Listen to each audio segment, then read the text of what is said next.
बीडमधील सरपंच संतोष देशमुख हत्या प्रकरणात रोज नवनव्या घडामोडी घडत आहेत। सीआयडी तपासात नवनवे खुलासे होत आहेत।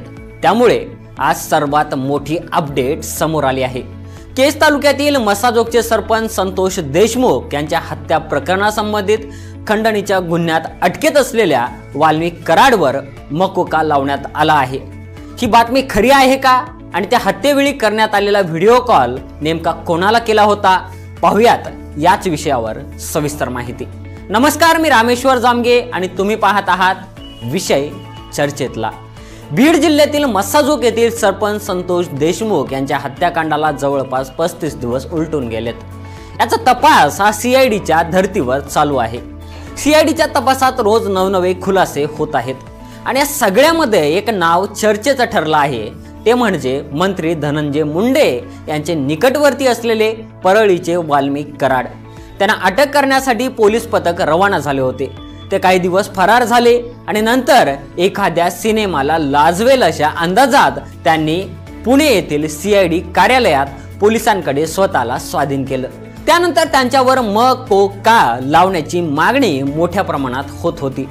वाल्मिक कराड आत्मसमर्पण केल्यानंतर न्यायालयाने पोलीस कोठडी सुनावली व त्यानंतर आता संतोष देशमुख यांच्या हत्याकांडात आणि खंडणीच्या गुन्ह्यात अटकेत असलेल्या वाल्मिक कराड यांच्यावर मकोका लावण्यात आला आहे।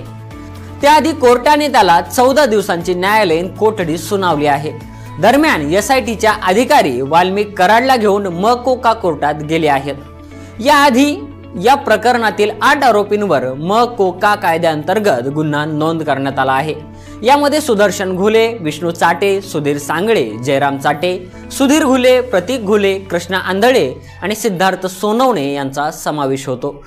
दरम्यान वाल्मिक कराडला सीआयडीने ताब्यात घेतल्यानंतर पहिल्यांदाच कोर्टामध्ये त्यांच्यावर युक्तिवाद झाला। कराडची कोठडी संपत असल्याने त्याला केज कोर्टात हजर करण्यात आलं। त्यावेळी सरकारी वकिलांनी कराडची आणखी 10 दिवस कोठडी द्यावी अशी मागणी केली। पाहुयात कोर्टात नेमकं या दरम्यान काय घडलं। संतोष देशमुख यांच्या हत्येत आरोपीचा सहभाग तपासायचा असून त्यासाठी 10 दिवसांची सीआयडी कोठडी द्या असा युक्तिवाद सरकारी वकिलांनी केला। वाल्मिक कराडचे व्हॉइस सॅम्पल घेतल्याची माहिती तपास अधिकाऱ्यांनी दिली। तसेच सरकारी वकिलांनी देशाबाहेर आणि देशात वाल्मिक कराडने मालमत्ता जमवली आहे का याचा तपास करायचा असल्याचंही कोर्टात बाजू मांडताना सांगितलं।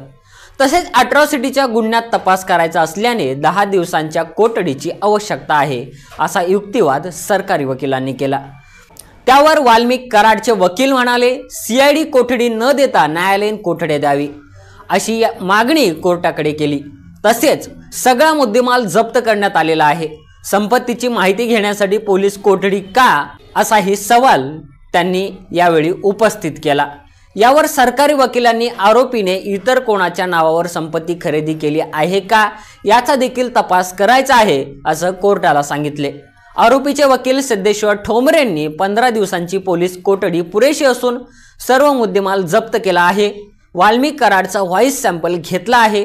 संपत्तीची माहिती घेण्यासाठी पोलीस कोठडीची गरज नाही, त्यामुळेच न्यायालयीन कोठडी द्यावी अशी मागणी आपलं अंतिम म्हणणं मांडताना केली।